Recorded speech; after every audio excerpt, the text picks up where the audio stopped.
สักการะเหล่านี้ที่พวกข้าพเจ้าทั้งหลาย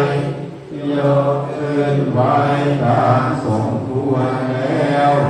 สาธุโตพันเตมีพระภาคเจ้าผู้เจริญดังพวกข้าพเจ้าขอโอกาสขอพระผู้มีพระภาคเจ้าทั้งหลายแม้ปรินิพพานไปนานแล้วปาฏิมาสักการะทุกขตาปัญนาการะภูเตปฏิคันหาตุโปรดลงรับเครื่องสักการะเหล่านี้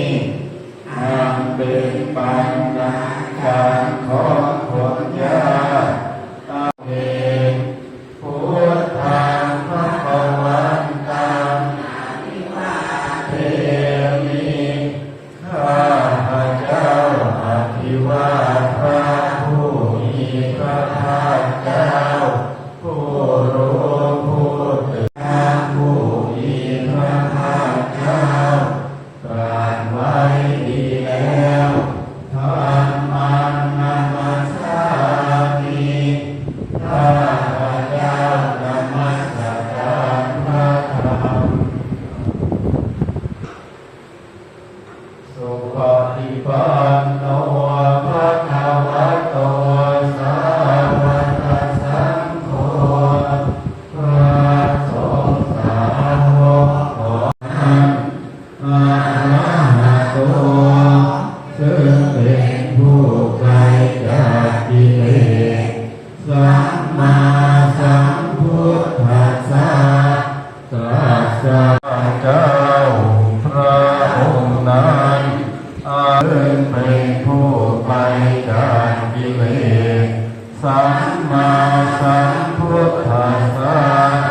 ตรัสรู้ชอบได้โดยพระองค์เองนะโมตัสสะได้โดยพระองค์เองสัมมายังพุทธานุสติพยังกโรมาสิปัญจเทวังกัลยาโนอิติสัทโธอะพุทธโตก็อิติสัทธังโตเองวิชา